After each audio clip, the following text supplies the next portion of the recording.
This is Daily Blast Live. We're talking about what you're talking about. Get real. You all ready for this? Dun dun dun dun. No. Y'all, just stop. This is a sham. Welcome to DBL. I was kind of just having a conversation. I forgot we were doing a show. Yeah. I just forgot we were doing a show. Happy Monday, everybody. Stephanie Jones is here to give us the inside scoop on the Queen's Jubilee, which came to a close. I should have waved like that. That was a bit more appropriate, wasn't it? You want to try it again? Stephanie Jones is here. Oh, there it is to break down the Queen's Jubilee. Her wave has a little bit of wrist action at the end that Americans don't have. We don't have that nice turn like that. I like that. Elbow, wrist. Apparently it's meant to make it easier to wave or something for long periods of time. Just looks really weird. It's very tiresome being the Queen. All right. The 4-day royal event ended a lot like it began, with a photo op. Yesterday, the Queen made a surprise appearance posing for photos on the balcony of Buckingham Palace. Last Thursday, the Queen kicked off her celebration on the same balcony, standing with the acting royals. Who directed that? Spielberg? Huh? What an ending and opening. Great. All right. To get a recap of all the royal festivities, Stephanie Jones is here. Yeah, with the wave. So, Steph, give us the highlights. What were some of the highlights over the weekend that you were super excited about? Okay, so you remember how last week I told you that there was going to be a special guest in the Golden Queen's carriage? Oh, yeah. Well, we now know who it was. This is really cool. So it was a hologram of the Queen from the day that she was crowned. That's cool. 70 years ago. So that's literally her when she first was coronated. So the hologram waved to fans as it made its way through the streets. I actually thought that was so fantastic. And as cool as a hologram is, let's be honest, it was the royal kids that really stole the show. You could say that. Oh, yeah. So we've got Princess Charlotte, who twinned with the Queen when she was waving to the crowd. So Charlotte watched her great-grandma wave before she mimicked the signature wave. Very cute. And then Charlotte's older brother, Prince George, got his own viral moment during the concert on Saturday night. Take a look at this.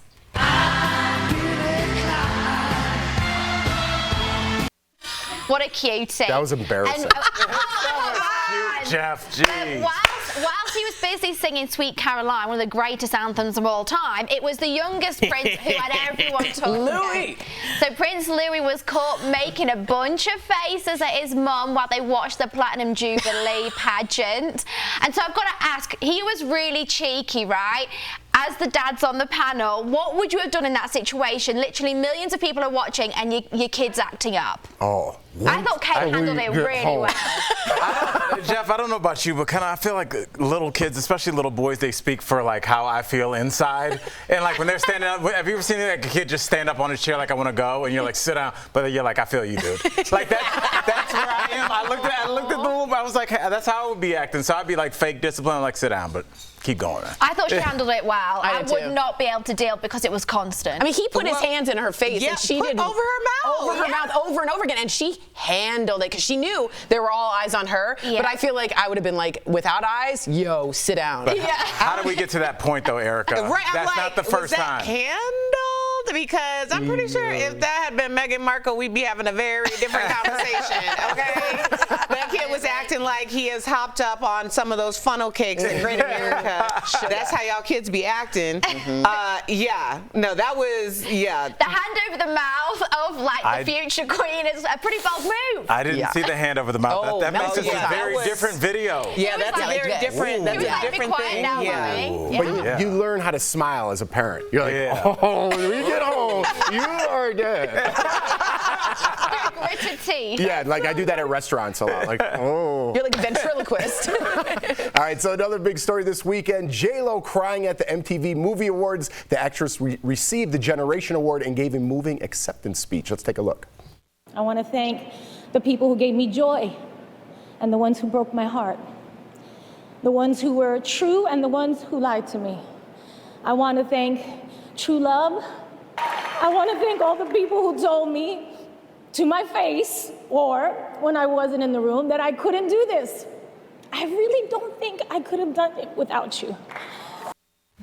And thank you to Al. Al's a loyal subscriber to the newsletter. Oh, yeah. Even sent it to me over the weekend. What's but it before called? Down the J.Lo? The J. I don't know. The J.Lo. But long story short, Steph, I don't know if you know this, Jeff had an issue with J.Lo's newsletter. So me being the person I am, then subscribed to it and was like, I'm going to send these to Jeff. It'll be funny. But now I can't get off the list. And now it's like infiltrated my YouTube. So I get those two and I'm sending screenshots like I can't stop this. So like I am immersed in the world of J.Lo now. I love it. And it was all because I just tried to troll my friend. So here we are. But it's a lot going on. I did have I don't know about the thanking the haters, and here's why. I don't think that saying to somebody, I don't know if you can be the most famous person of all time, is really that out of line. I really don't. I think sometimes, like a little reality, especially in this business where everybody's like, I'm going to shoot for my dreams, but everybody's not making the NFL. Everybody's not playing the Ball Pepsi Arena down the street. It's like 9 people make it. So I think telling people, hey, we might want to have a backup plan is not necessarily being a hater. Well, I could see how you could feel that way, but I think when she was thanking the haters, I don't think she's talking about like the average person who's just sitting there trolling her every day. I think that when you are talking about haters who really have had a positive effect on your life, it's people who came in as friends, but really they were ops. Those are haters too. You know, like people who were closest to you, who said one thing to your face and then did something to try to destroy you behind your back. Those are haters too. And I think it's really important that we are very transparent. Even J.Lo's of the world are transparent, because people need to know that they're receiving the same things that we're struggling and dealing with as the average person, and they have to figure out a way on a macro level to navigate that. By doing that in public, that also gives us a little bit of strength, a little bit of a roadmap in order to be able to navigate what we have personally. That's so true. I don't even have haters. I wish I did, but that would help. You got a few. Well, listen, we showed J.Lo some love. Let's start hating. Steph, there was a lot of fashion over the weekend. Break it down for us. Ooh, yes. Get to the ones you like, but I like the ones that you don't like. Well, one of the reasons I thought J.Lo was crying wasn't because of the haters. It was the people that were sat in the audience who looked absolutely awful. It brought me to tears, but we'll go for some of the ones that I liked. So obviously J.Lo, my queen, stunned in a black leather corset, plunging neckline, the column skirt. Is there a fan on her, or is that just natural? She found her light, I think it just goes with her wherever she is. Definitely favourite look. That is so dope. Isn't it? Vanessa I'm gonna work out today. She hosted the show, but this red carpet look was just unbelievable. Yeah. Real Housewife Garcelle looked stunning as she walked the red carpet with her twin sons. And Lisa Rinna, I thought she looked super sleek and sexy in an all-black crushed velvet jumpsuit. I mean, it takes some hard work in the gym to pull that off, let's be honest. But there was a lot of misses. But I gotta say, I know a lot of you love the Housewives, but they were the only 2 of them that dressed to impress. The rest, awful. All right, Bethany Frankel, what was happening with this dress? Looks like it should have been at a prom when she was like 16 or something. So like these flowers on it, awful. Erica Jane in this oversized neon pink suit with matching gloves. Right, these gloves, I don't know if you can zoom in or not, but they're literally the worst thing I've ever seen. They have like this weird bondage vibe to them. They need to be burnt immediately. Needs a serious word. And then I don't know if Bravo sent out an email about neons and suit coats, but Tamra Judge also donned the look, but she clearly forgot to leave her pants at home. I mean, never mind the pants, darling. You should have left the whole thing. And then we've got Teddy Mellencamp with this hot pink beaded dress. Right, now, if we're on Dancing with the Stars, give it to me. Right. Shimmy, show me your best cha-cha slide. I don't want to see it looking like a piñata on the red carpet. It's no good. And then let's go to Ariana Madix, who apparently couldn't decide between feathers or fishnets. Thank God she had her knickers on, because you can see everything. I don't know what's going on. This is really upsets me, because I'm like, J.Lo, rest of the attendees. Well, maybe it's kind of like a wedding where you're not supposed to upstage the bride. Maybe. It's an award Well, J.Lo show. had nothing to worry about, let's put it that way. Are those the neon pink that I see Kim Kardashian, she's all in, is that over now, that Valentino bright pink that we saw Erica Jane? Is that still going? And I think it looks incredible. Yeah. Yeah. I think it literally looks incredible, but can we imagine how Kim Kardashian wears it versus this? Yeah. Okay, It's fair. hot, They look Right. like she should be washing up in the sink. Yeah. Yeah. It's ill-fitting. I don't like the way that it's sitting on her. Yeah. Like, No. it doesn't seem like it's tailored to her, which is surprising, because, you know, Erica's generally on top of those things. I don't know what happened. How many shades of pink off is Tori being awful? No, she looks great. There you go. Our fashion expert. Thank you. There's a nice compliment. Thank you, Steph. Always a pleasure. All the nice comments that's coming out of my mouth all day. But it sounds nice with the British accent. You look awful. It sounds great. Coming up on DBL, what was Brad Pitt like before his Thelma and Louise days? We talk with acting coach to the stars Margie Haber about what it was like working with Brad before he got big. And The Rock wows his mom with the ultimate gift. We'll show you the sweet video next. Closed captioning provided by. This June, DBL isn't holding back. I've already spent my time and all of my sanity on trying to make you happy. I like a little cheese in my potatoes. That wasn't going on in my head. That's what we need more of, conversations in this country. Yeah, I like that. DBL is all new every day. All right, now I have a question for Steph, the fashion expert. I'm not really mean, by the way. I'm just honest. You're adorable. I like We love you. You honesty. Everybody gravitates towards honesty. That's why we all love Steph, you. So my question is, Okay, love. Steph, how do people in the fashion industry feel about like muscle shirts?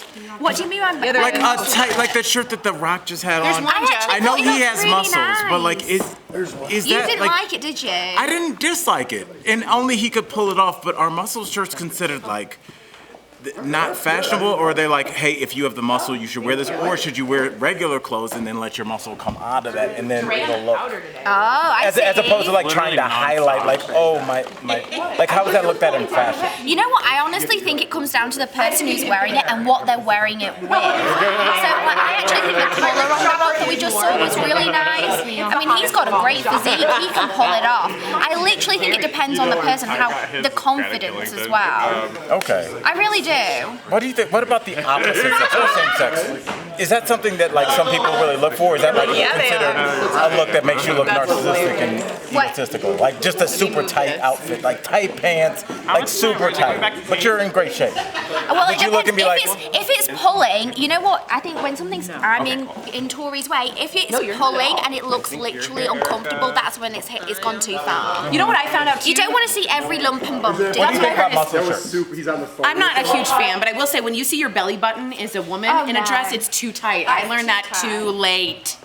When you could see like the outline of what I ate. It was too tight. That's a yes. Okay. And our camera person is not like yes. Yeah, and Thank Sharon's you. like, I gotta go get sick. Bye. It's disgusting.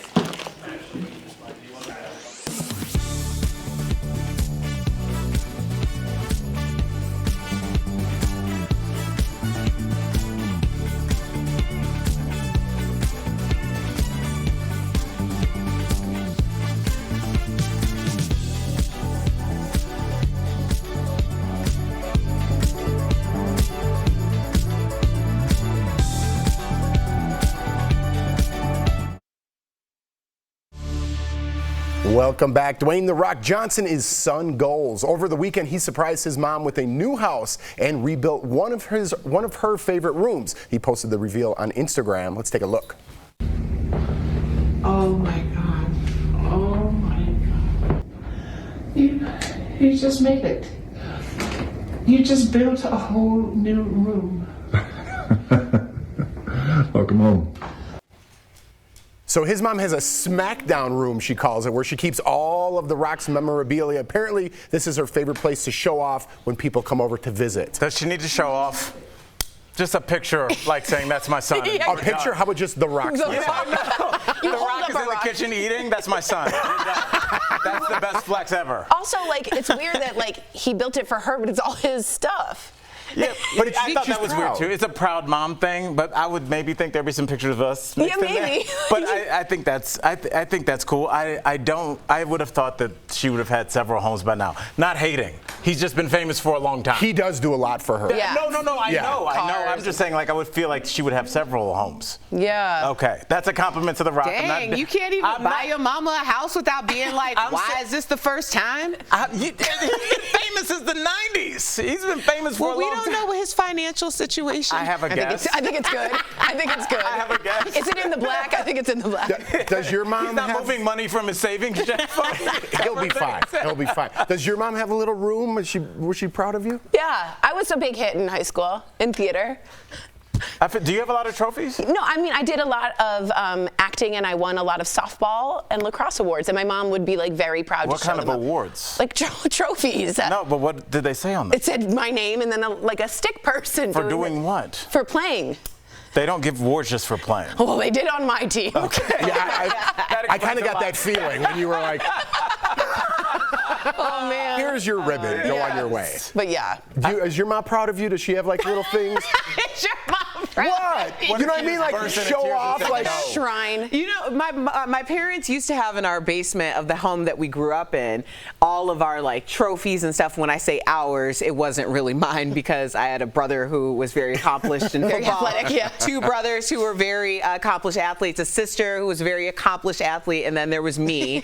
Now I feel like our trophy room, since she made us take everything with us when they sold that house, is really Facebook is the new trophy room. Because they'll like post, like I'm constantly getting tagged in things. Like sometimes I'm like, can I vet this story or where this is coming from or this photo before we post it? Because like not everything out there is necessarily like with my stamp of approval. Yeah, Facebook is, you're right, the new trophy room. That totally is good totally call. flex on social media. Your and The parents. Rock. Jeff, do you have one? I Does don't. your mom? I don't think so. They don't have a Big Brother room or anything?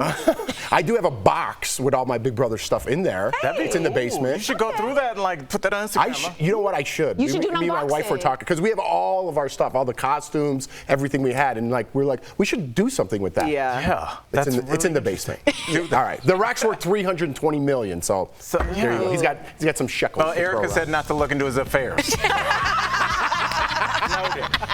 what he's doing. Coming up on DBL, our interview with Hollywood's #1 acting coach, Margie Haber. What was it like working with Brad Pitt before he was famous? Well, you're going to find out.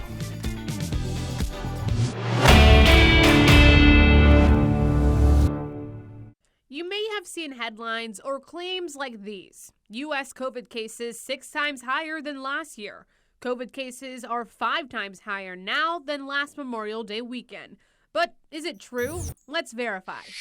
Our sources are the CDC, the North Carolina Health Department, and Forsyth County Public Health Director Josh Swift. We checked the national and state numbers. We're looking at case numbers from May 26, 2021, which is the last business day before the holiday weekend. Nationwide, there were just over 23,000 new cases. On May 26 this year, it's more than 124,000 cases. That's about 5.3 times higher than last year. We get updated state numbers every Wednesday. On the Wednesday before Memorial Day last year, 802 cases were reported. This year, it's just over 28,000 cases. That's about 35 times higher. And those numbers may not even show the whole picture. You talk to a lot of people that say they had COVID, but they did it through an at-home test. So that's so our numbers, what we're showing on our website, is still not the true number because that doesn't include at-home tests. But experts say case numbers don't tell the whole story. Hospitalizations are a better gauge. Around this time last year, the state reported 25% of COVID patients were hospitalized, about 600 people. This year, it's down 10%, about 500 people. So we can verify, yes, COVID cases nationwide are 5 times higher than last year. At the state level, they're 35 times higher, but hospitalizations haven't budged.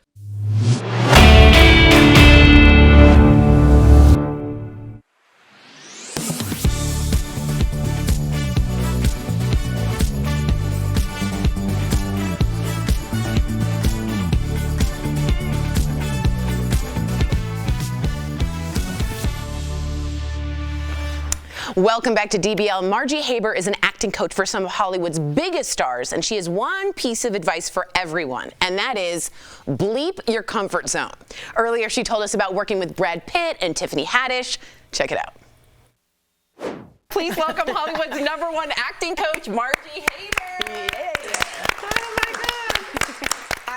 I love the way you covered up the word. It's very, I love it. And you all, and by the way, I've been watching all of you, and you all have the opportunity to study with me because you all have talent. I can see it. Every one of you. Yeah, you could be the stars of the Margie Haber studio.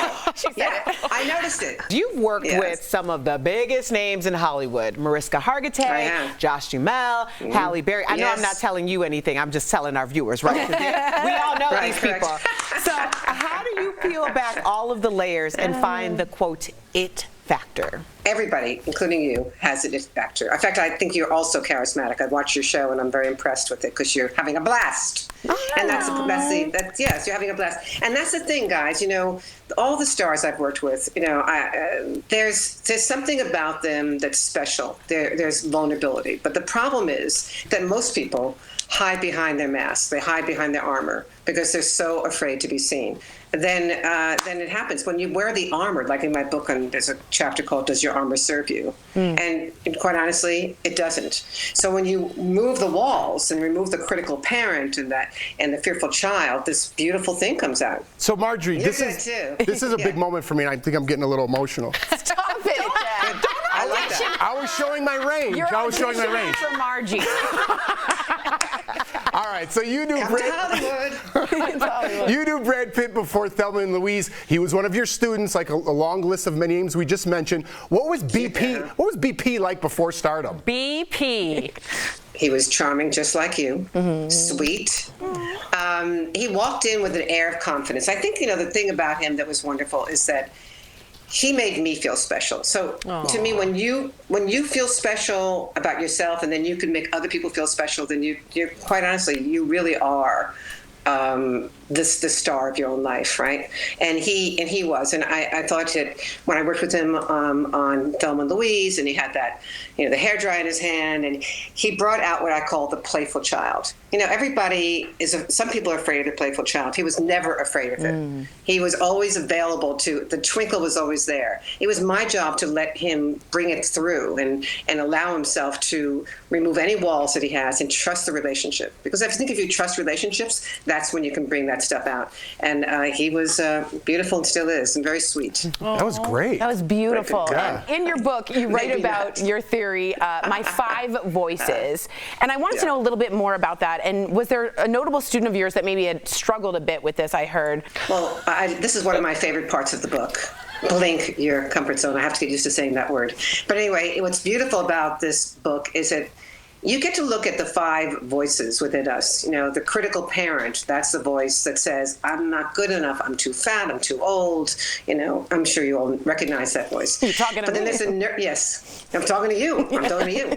Then there's a nurturing parent, which is just the beautiful part of your voice that says, you know what, Margie, you're not that old. You're a beautiful person. I love you. So important. That voice is really underused. There's a student of mine, I believe you know her name is Tiffany Haddish. Oh yeah, we heard she ready. Yes, she's just brilliant. And when she came to me, she was all about. I don't want to give up my playful child, Margie, because I like to play. Girl, I'm not going to be what you want me to be. I'm not going to be that sad, painful person. I want you to come out. And no, I said, no, but there's more to you, Tiffany, than that. There's this beautiful piece of you that I'm so proud of you. It's the vulnerability. Yeah. So she had to actually let go of her playful child. Oh, wow. And not use it, and to protect her. Many of us do that. We protect our fearful child with the playful child. We loved having you, Margie. To all of our viewers out there, hello. Yes. You can pick up a copy of Bleep Your Comfort Zone, fill in the blank, to take a risk and become the lead in your own life. Thank you so much, Margie. I love you, Marjorie.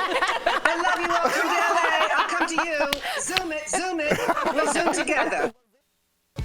Promotional consideration is brought to you by... So let's verify. Does federal law really protect gun manufacturers from being sued?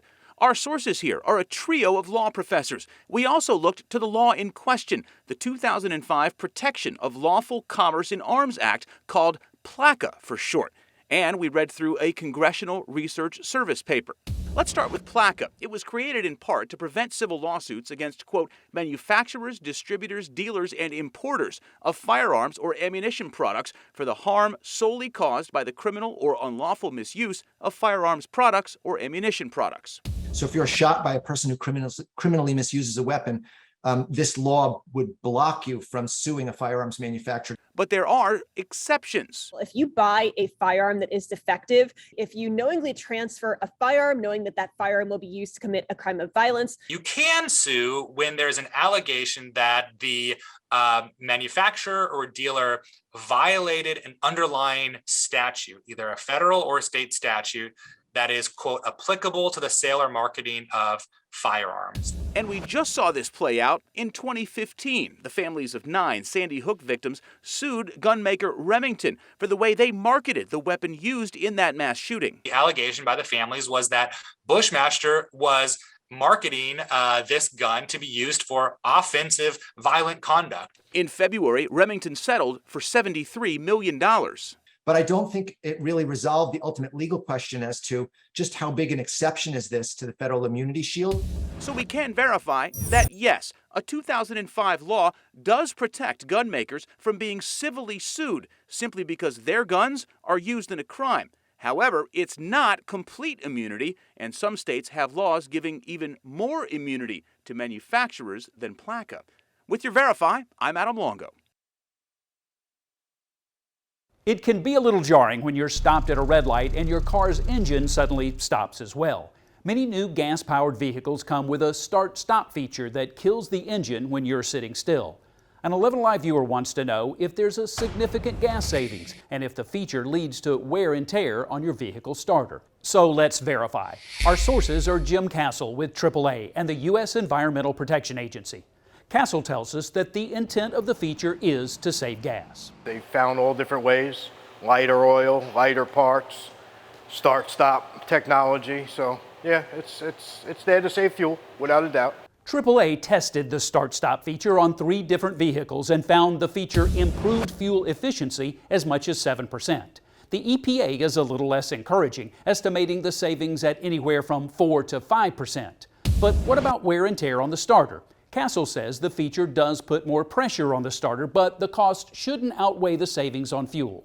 We've definitely, seen a couple of issues, not many at all. You probably won't see starter issues for, years. So we can verify it's true. The start-stop feature will save you money on fuel, outweighing any issues that may arise with added pressure on your vehicle's starter.